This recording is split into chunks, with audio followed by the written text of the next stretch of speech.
Welcome to Main Street, the show that is helping individuals get jobs, create jobs, and manage money from the jobs. I'm here, Brian Mack, the host of Main Street, and today we're on talking about politics with a good friend of mine, Garland Gilchrist. Thank you for having me. I'm really happy to be here, man. Happy to be here. And you guys are doing a lot of great things on the trail. You just came back from Flip the Script. Tell me a little bit about that. So the Flip the Script program with Goodwill, it's amazing, and it actually harkens back to something I did when I was in college. So this program is about supporting brothers and sisters with re-entry. And then they actually have a program that's all about diversion, so catching people before they make a mistake. But also recognizing that if you make a mistake, it's not the worst thing you're ever gonna do, and so we need to support you. So they are helping people, get access to literacy skills. They're helping people fix their credit. They're helping people get jobs for different stages in life. They're really making sure that people have a path to opportunity, which is what we want. And when I was in college, man, I helped create a program called Partners for Success over at Herman Kiefer. Okay. Which was looking at the same thing, but it was for young men who were aged 12 to 17. Okay. Who were coming back out of the juvie system. And you went to U of M as well. That's right. Go Blue. No doubt about it. So you've been doing this sort of activism since college. Where does it all stem from? I mean, what from your parents caused that lit us, or someone else, whoever, lit a fire in you to say, I want to get out there and get active and engaged in the community? I mean, it was my parents themselves. So when we lived over at Lafayette McDougal, which was the Elmwood Place Neighborhood Association, my parents my mother was the president, my dad was the vice president. We were very active, so they had me at the age of 3, knocking on people's doors to hand out agendas at meetings and things like that. So they had me participating. They knew that it was important that I saw them be active and engaged. And then my grandma Doris was a social studies teacher at Munger Middle School on the west side. Okay. For 32 years. So I had this combination of my parents being very informed, active, and engaged. My grandma laying this foundation. She also bought me my first computer. Okay. So, my family really put me on the path toward paying attention. And then not just paying attention, but saying, now that you know something, you have to do something. That's where that comes from. And you caught the world by surprise when Gretchen Whitman chose you as a running mate. There are individuals out there who are saying, this is a great decision. There are individuals saying, I really don't know a lot about Garland Gilchrist. So in your words, tell the world who is Garland Gilchrist? Sure. And why do you think she chose you, and what sort of things are you adding to the ticket? Sure. So, my foundation is what I described just there. It's about how can you be active and engaged in your community. That my parents demonstrated that. And so when we lived in our neighborhood, I saw that and emulated that from them. I finished high school out in Farmington and got immediately engaged as a college student at the University of Michigan. I was at Michigan when our admissions policies were on trial at the Supreme Court for affirmative action. Yeah. So I was out there helping you out. I know that, right. So I helped organize the buses to go to the Supreme Court case and all that kind of stuff. So been really grounded in that work. But I was doing that all while I was a double engineering major. So I also was able to receive technical training that led to me having a 4-year career at Microsoft, helping growing the fastest growing business in Microsoft's history called SharePoint.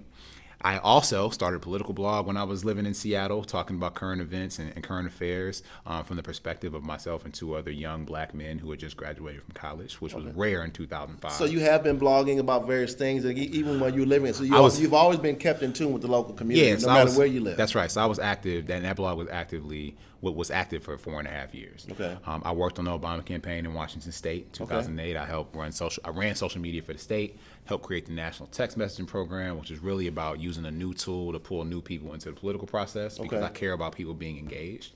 And that led to me actually quitting my good job at Microsoft and moving to Washington, D.C., to be classically trained as a community organizer. So again, the process of helping people realize and then expand their political power, the process of recognizing that the people who are most directly impacted by public policy are the people who need to be at the table when public policy is determined. So it seems as if you have a very unique experience. I mean, computer engineering and computer sciences dual major. So you got the technology background, worked at Microsoft, but also about this community organizing. So do you feel that actually effectively allows you to create a scalable change and a scalable difference in the community? Well, I think what it does is, by having exposure and experience in those different sectors, both the private sector, nonprofits, I've been an entrepreneur, started and sold technology companies, but also have worked with people to fight for access to fair housing and healthcare. Right. And I think it's that combination which I think when you couple that with Gretchen Whitmer's experience as a legislator and a negotiator and a policymaker, I think that makes us a very dynamic ticket that can do things that other tickets haven't done. We've never offered that combination to Michigan voters before. We also, and then just, frankly, it's an opportunity, I believe, for this region. It's an opportunity for the city of Detroit. There's never been a Detroiter in this position. Okay. And so it creates the space to say that not just will Detroit, have a role to play in the state of Michigan, but we will literally be at the table as we are making choices. And so again, it definitely sounds like something very unique and very progressive and very ambitious as well. So let's talk about, because something that's dear to me is poverty. Yeah. I spend it's not a week that goes by not in somebody's prison, somebody's homeless shelter, working with veterans, working with those who are youth aging out of foster care. And whether it be here in Detroit or all across this country, that's what I do. That's in my DNA. And it's in the DNA of many individuals who are here in Detroit, all throughout the state of Michigan, who really care about those who are underserved. And you all have this poverty plan, man. You have an urban poverty plan that urges individuals to go on the site and to actually read it. Absolutely. And there's a strategy that you all have here. What was the motivation that you? Because it seemed as if you all were able to have a pulse of what the people are listening to by listening to individuals to actually write the strategy and then put together effective solutions. So the first thing, true, is that this poverty plan didn't come from nowhere. It's a response to the fact that there are way too many people in Michigan who live in persistent poverty. Detroit, studies have shown that Detroit has more people living in poverty than any other city of that size. And so we need to recognize that for the biggest city in the state with the most people, there are the most people in poverty. And so that demands a response from state government. Right. So Gretchen and I have been thinking about this for a long time. Now the other piece is when you talk about listening, in order to design policy effectively, you have to go where people are and hear what their experiences are. So there are people living in persistent poverty in Detroit that we're going and listening to. But there are people, I just came back from the Upper Peninsula. There are people living in persistent poverty in Munising and Marquette and Sault Ste. Marie and St. Ignace and Escanaba, and we need to hear their challenge as well, because guess what? They want health care and access to a good job as well. Right. So this plan is really about how do we listen, recognize, respect, and then respond to the challenges. And so one of the parts of the plan, you talked about pathways to employment, connecting to affordable auto insurance to employment. I mean, many individuals are not able to effectively even drive because they can't afford the auto insurance. Right. Talk a little bit about your auto insurance strategy. Sure. So with car insurance, it's one of the things that's taking money out of people's pockets. I didn't drive. My wife and my twin children, who just turned 5, we didn't drive in Detroit for almost 3 years, in part because auto insurance was so expensive that didn't make sense. And so when we're talking about how do we reduce auto insurance rates, there's really a few aspects to it. One is we need to end discrimination. Okay. So it is possible to discriminate against people in Michigan based upon things that have nothing to do with their driving record, based upon your credit score, based upon whether or not you're married, based upon whether you have a high school diploma or have a college degree, or based upon your zip code.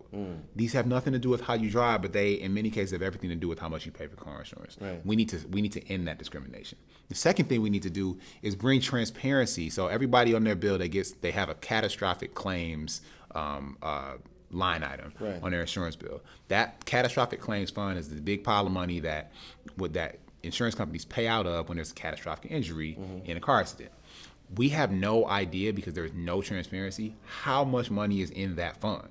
And so we cannot then effectively negotiate and make a strategy about how to deal with auto insurance rates until we understand how much money is in that fund, because we don't know how much leverage the companies have. And so we need to bring transparency to the catastrophic claims fund. And then lastly, we need to have an insurance commissioner who actually shares these values and actually wants the auto insurance market to make sense in Michigan. We don't have that, but as our power as governor, lieutenant governor, can be to help introduce policy to make these things. That's what we're going to do in the first 6 months. Okay, and so I know that Gretchen was also in favor of regional transit.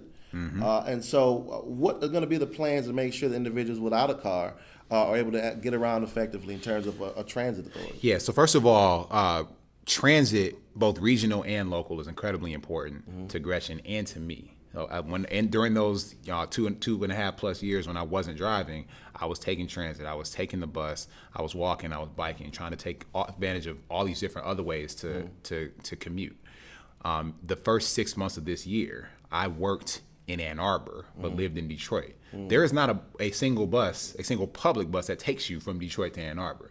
So I was cobbling together, whether it was Greyhound or different kinds of ways to try to get up to Ann Arbor. But if we have effective regional transit, which I think in part starts not just as a partnership and collaboration between the different counties, but it starts really with the state stating as a value that we want to connect communities in Michigan. And so we will be a full-throated partner at the table helping make sure that there are pathways for regional transportation solutions, not just in southeastern Michigan. Because people in Kalamazoo want to get to the airport too. And so we need to make sure that we have good ways to connect our communities. And again, just going right down the plan that you all have in the urban poverty plan, you are going to appoint a poverty secretary. Yes. Helping individuals to improving financial literacy education services, having an anti-poverty office. Yes. Recruiting major employers. This is actually something very new to within an administration. So we have not seen that before in the state of Michigan. And there are very few, if any, states that actually have something similar. But it's important, again, I go back to the fact that we have so many people living in persistent poverty in Michigan. And we need to have cabinet level accountability for dealing with those challenges and creating programs, and the place also for where the best ideas are coming from about how to address poverty. And that office, cabinet level office, is going to be where we have accountability for that. And again, I'm, as an advocate for financial literacy myself, I saw that and it kind of really rang bells in my head. Financial literacy education services to help families achieve economic security and grow the middle class. Maybe I'm biased because that's what I do. I teach financial literacy, but it's important. I think it's very critical. And so food security, you all also have a plan for helping individuals who are having a hard time getting access to food. Because if you're it's hard to worry about paying bills and taking a budgeting course if you're not even being able to eat. Absolutely. And I definitely understand that, but you all have a plan for that as well. Absolutely. We want to make sure that we are that people understand what programs are available and have exposure and access to them. We also want to do the work to advocate to protect them from threats coming from the federal level and from the state legislature. It's one of the reasons why people need to vote Democratic all the way up and down the ballot this year, so we have allies to work with. But Michigan is a bountiful state. We grow all sorts of things. We have all sorts of resources, and they all need to be available to us to feed our people. Right. And again, you're talking about a new position for food policy coordination, a director of food security, raising and eliminating the SNAP asset test and coordinating with the food services industry so nothing goes to waste. I thought that was very intriguing because how many of these restaurants are out here throwing away food, but we have people hungry. And I mean, again, it's not a week that goes by, I'm not in somebody's homeless shelter.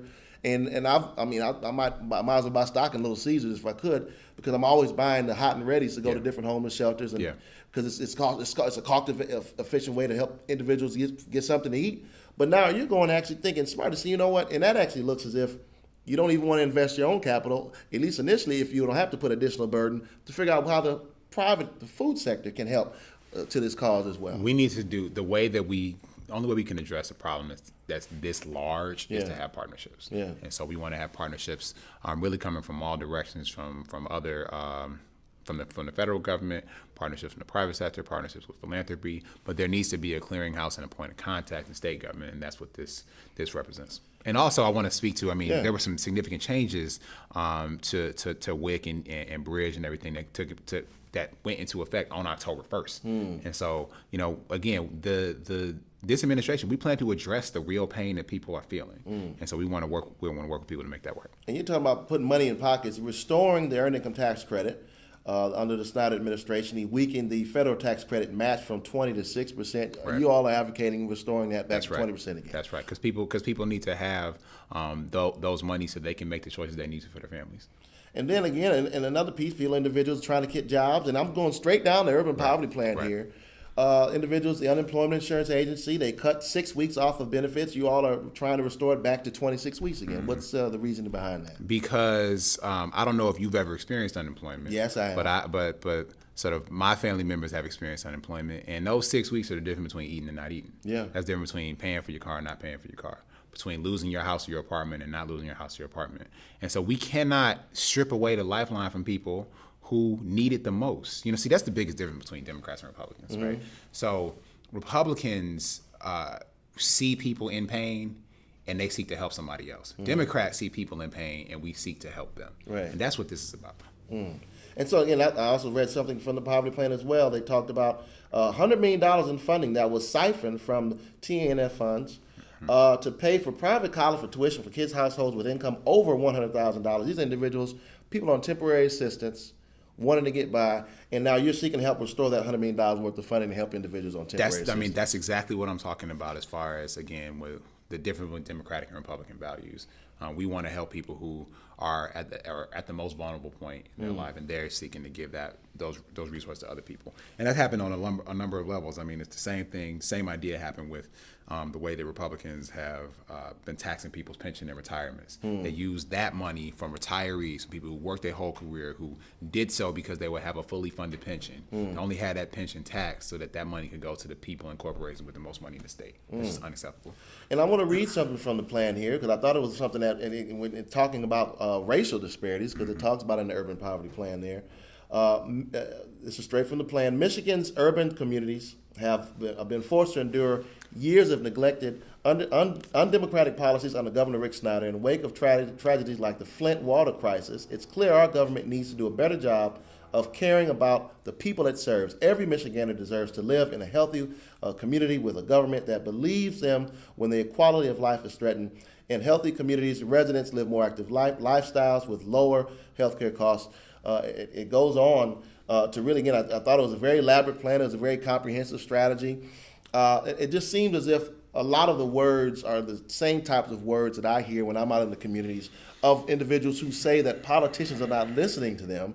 But from this plan, it seems as if you all actually got these words from those individuals and actually put a strategy around together, said something beneficial for the people. I mean, we believe that we need to have all the ideas on the table. Right. And so that's why we are listening. That's why we want to be building relationship with people, with institutions who have ideas about how to deal with persistent poverty. I don't want people to live in poverty in Michigan. Right. I don't want people to live in poverty in Detroit.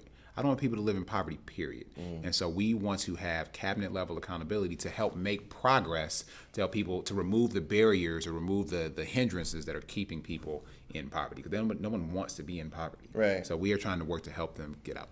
And so in terms of healthcare, what's the overall strategy for healthcare? We believe that everybody in Michigan should have access to high quality health care and quality health care that they can afford. You know, Gretchen Whitmer's signature legislative achievement was working across the aisle in this case to expand Medicaid to 680,000 people in the state of Michigan. Okay. That's a real victory, and that's really concrete. For me, it meant that my grandma Doris, that my family could afford the skilled nursing care that my grandma Doris got for the last 10 years of her life, because Medicaid was expanded. It means that for those families I visited in the UP, up as many as 3 or 4 people who are living in skilled nursing facilities in the Upper Peninsula, that care is paid for by expanded Medicaid. This is real and this is life-changing. And, you know, all of us know somebody or ourselves have pre-existing conditions. Right. So we want to protect healthcare for people with pre-existing conditions from threats coming from the federal government and from allies and the Republican leadership and legislature here in Lansing. We also want to make sure that people can afford their drugs, their prescription drugs. Right. Like that stuff is really difficult to afford for some people, so we need to have transparency in how the rates are set. Right. Just give us more leverage when we're doing that negotiation as a state. Now, in terms of infrastructure, I know myself, I've had to buy the insurance for my tires. Yeah. And again, I've actually used the insurance for multiple times because usually I get a blowout by just riding down the street. Right. What are we going to do to fix the doggone roads? So, yes, we want to drive on roads that don't break our cars. Right. Yeah. So, yeah. That's pretty basic. Yeah. And so we certainly have a plan that's going to start with in our budget. So let me back up. So some people look at budgets as a spreadsheet. This is the numbers, this is how it adds up. And that is part of it. You're a math guy, I'm a math guy, like I understand that. Budgets are also a statement of priorities and a statement of values. And so we want to prioritize real infrastructure fixes. And what we're going to start with is introducing a $2 billion package as part of a Rebuild Michigan infrastructure bank that we want to create. That will, among other things, not only set aside money to start the real investment that's needed to not only fix our roads, but also connect our communities to broadband internet access, because Lord knows we need that. And kids who have access to the internet at home do better on their homework. People who have access to internet at home but have chronic diseases and don't live near a skilled facility. If you got ALS or diabetes, you can get that care remotely through telemedicine, which is really important for people in different parts of the state. So we have to enable these things. And so that $2 billion will not only start that investment, but may also give us the possibility to leverage additional funding up to $1 billion from the federal government. Right. So we're laying a foundation by setting as a value that we will invest in that infrastructure. From the federal government side, it seems like they're a little bit slow on that $1 trillion infrastructure plan that they originally had stated. So well, hopefully, we're waiting on that. But I mean, look, we do what we need to do this election. We elect enough Democrats to flip the House. We try to flip the Senate. We will have more leverage in that conversation about infrastructure. So Michigan's not waiting on $1 trillion. You all are doing something right now. Absolutely. If you all get it. We have to say we don't have time to waste to wait. And so education, I know this is this is a huge piece from all of our communities across the state of Michigan. Right. What is your plan on education? And can you speak to even the per pupil grant system a little bit? Mm-hmm. Should that be reformed? Should that be modified a little bit? Sure. Because I know that's been a huge talking point. So as a value, we believe that every child should have access to a high quality public school education. Right. And that's even in the Constitution. Right. So we believe we should follow that. Right. And so we need to do everything we can to make that possible. Part of that starts in how schools are funded. Mm-hmm. So we believe that districts need to be equitably funded, not equally equitably, to recognize that different districts have different needs, whether it's different infrastructure needs, different staffing needs, different instructional needs, and our funding model needs to address that. So we are proposing moving to something we call a weighted foundation allowance. The weighted foundation allowance means that, yes, there will be a baseline that each district will receive, but then we will have flexibility to say, you know what, right now, Flint has different needs than Birmingham. And so we need to recognize that Flint may need different type of investment for this period of time. Detroit has different needs than Kalamazoo. So we need to recognize that these districts need that different kind of support. And one of the ways we can enable that is by making sure that K through 12 education dollars in the budget are actually spent only on K through 12 education. Right now, and actually going back for more than 8 years, going back to the Granholm administration, governors have tried to use K through 12 education money from the school aid fund to plug other holes in the general fund budget. Gretchen Whitmer argued against that as a legislator. And now as governor, we will firewall K through 12 education dollars to be spent on K-12 education, further enabling this weighted foundation allowance to bring equity to how we fund schools. Okay, that's definitely, so that's a new policy proposal for me. I think that's very intuitive, actually. So clean water. I mean, we hear about it in Flint. We hear about it now in Detroit. Yes. So, I mean, what's going on, man? I mean, can we ever get to a point where we're not worried about hepatitis and getting paid for hepatitis in our communities and being able to drink clean water again? Well, I believe that we can if we prioritize it, and we need that to take action. So we talked about before how we want to have cabinet level accountability to address the persistent poverty in the state. We also want to have cabinet level accountability for how we manage our water infrastructure through something we're calling a Department of the Great Lakes and Freshwater. We have 21% of the fresh water on the planet. We should be the best in the world at managing that. Right. So this cabinet level office will provide a clearinghouse for the best ways to manage that infrastructure. Like, we don't even have standards for how we test, right? So whether it's the people in Flint who cried out 15 times to the Attorney General's office and heard nothing for 2 years, if they'd have had a friend in the Department of Great Lakes and Fresh Water, they'd have someone who listened to them. Whether it was, the testing that happened in DPS a couple years ago that didn't test all the output points of water fountains in each school. When that comprehensive test was done, then DPSCD took some pretty significant action. They just announced what their next step is on hydration systems, which is encouraging. But if there was a standard for how we test for contaminants that was set by the state that everyone could follow, that was rigorous, that the scientists agreed to, that way we can make sure that we were protecting everybody equally. And then finally, there needs to be support for changing out the infrastructure when we recognize that it's a challenge. So we're continuing to work with leaders in Flint to change out the pipes, to continue to work with people in Flint, to have exposure and understanding of what the programs are to help people change up the fixtures in their home, which may still be causing contamination. This office is a partner and a friend to people who want to trust their water infrastructure again. Because it doesn't make any sense. We have so much of this beautiful resource. We have to be able to protect it and to take advantage of it, because it's a privilege to live near it in Michigan. Yeah, absolutely. Taxes and regulations. What are your plans on the current state tax plan?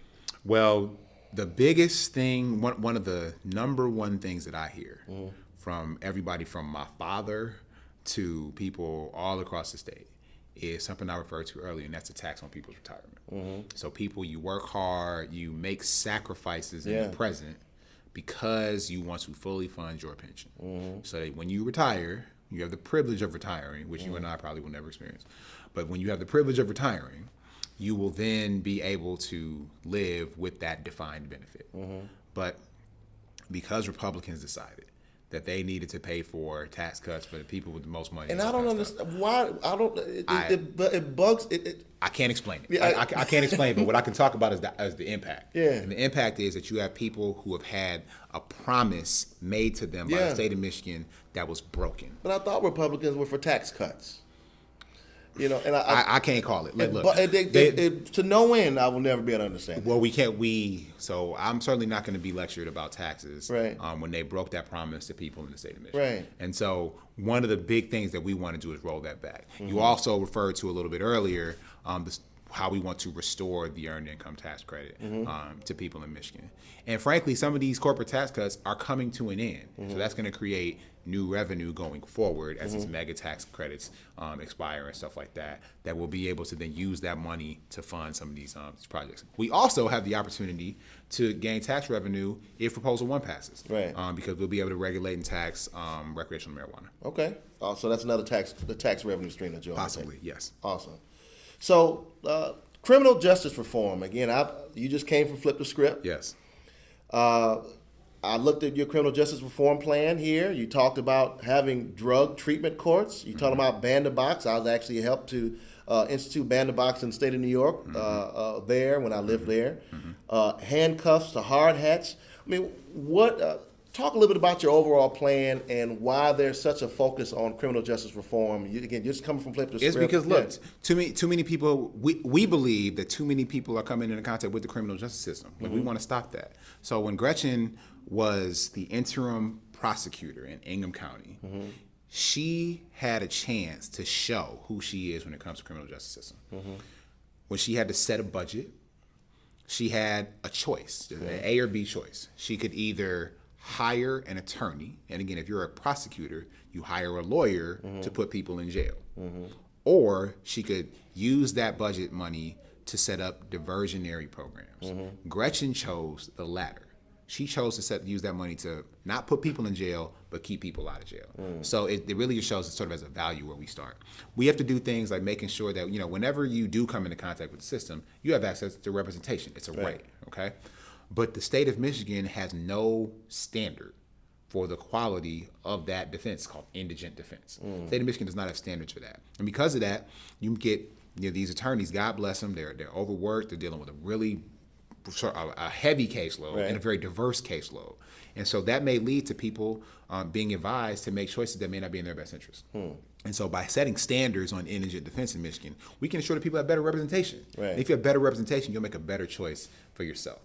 We also need to make sure that people have access. So we talk about hard hats and handcuffs. I want to talk about another program, which is something called Trading Places. It's a partnership between the Laborers Union and the Michigan Department of Corrections, where people get trained for all these skilled trades jobs that some people will tell you about that there's this great shortage of, but there are people on the inside getting trained for these jobs and then matched with a real job when they get out in the skilled trades.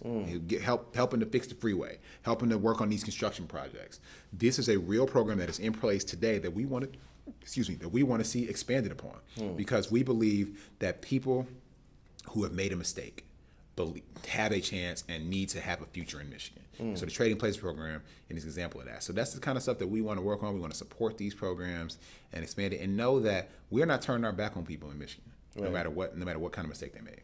And then last, let's talk a little bit about another special interest of mine, veterans. I mean, we see they give their lives, they sacrifice their lives, they're away from their families, and they come back here and they're treated like with no respect. High levels of homelessness in veterans. I do a lot of workshops in veterans facilities. Every month I'm in some veterans facility doing workshops, talking to veterans. I get a lot of veterans who still call me, and I counsel them, and I can always bring pizza to them as well, just to have conversations and just figure out what I can do to help support. Is there a veteran strategy in place? Sure. So first of all, we want to honor the choice and the sacrifice. Someone made a choice, someone didn't, but the sacrifice those veterans have made by knowing that they will have allies and friends in the Whitmer Gilchrist administration. There are great programs like the Best for Vets program by Styron Batchelor and others that we really want to be. Buddy Mine. Absolutely. So we want to show that we can support great partners who are just making life better, easier, more manageable for people who have come home. Right. We also want to make sure that we are being a partner given the threats to the VA at the federal level from this Trump administration. We want to show that we are going to undergird and backstop. And lastly, on veterans homelessness, there are parts of the country that have done work to almost eradicate veteran homelessness. I want to say it's the city of Phoenix, or a different city in Arizona, has done some very targeted and specific work to end homelessness amongst veterans. We need to be looking at these models about what's working in other parts of the country and seeing what can work here in our context in Michigan so that we can eradicate that problem too, because I don't believe that any person, or certainly any veteran, should be struggling with housing insecurity. And then, so now, any closing thoughts of something that you want the people to know about this team, this ticket, that people should really just pay attention to, because this is people always say all the time here, it's one of the most important elections of our lives, but this really is a very important election coming up on November 6th. And many individuals have already voted. What do you want to have individuals take away? What should people be looking for of your ticket altogether? Well, Gretchen Whitmer and I want everyone to, first of all, participate in the process. You know, the thing that's the most heartbreaking that I hear is people saying that they are not going to engage, that they're not going to vote, that they're not going to talk about voting. And disengagement is disempowerment.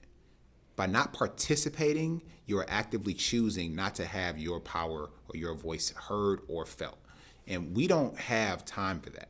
We cannot afford that to happen in the city of Detroit.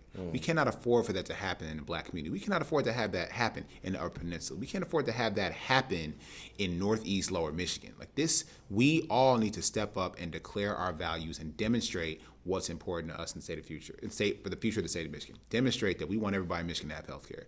Demonstrate that we want everybody to have a high quality education that's equitably funded. Demonstrate that we want everyone to have a path to a high-wage skill, because my 5-year-old children, I don't want them to feel like they have to make the choice like I made. I thought I needed to go to the other side of the country to be the professional that I wanted to be. But if we invest in education, if we invest in exposure and programs that will let people know they have a path to a high-wage skill here in Michigan, then my babies may not have to make that choice. And so we can lay the foundation now. If we own this present movement, then we get to define the future possibilities for people in Michigan. And that's exciting to me. That's why I'm working so hard. That's why the volunteers in the city and all across the state are working so hard. And I'm encouraging everyone to join them, to be part of the process, to be part of the change. And then we get a chance to lay the foundation for the future. That's what this is all about. Elections are never about the past. Elections are about the future. So let's define that future today.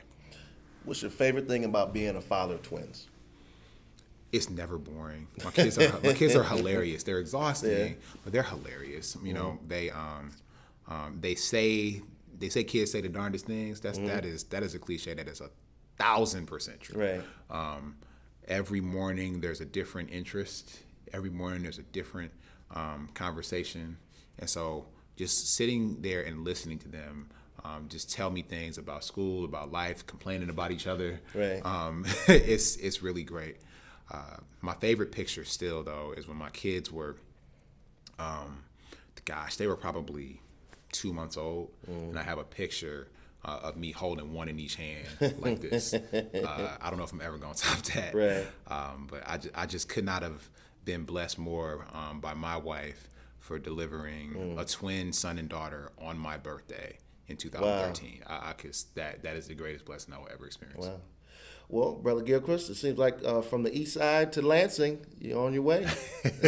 Well, if everybody from the east side turn out, it can happen. All right. All right. Appreciate your time today. Thank you, brother. All Appreciate right. you.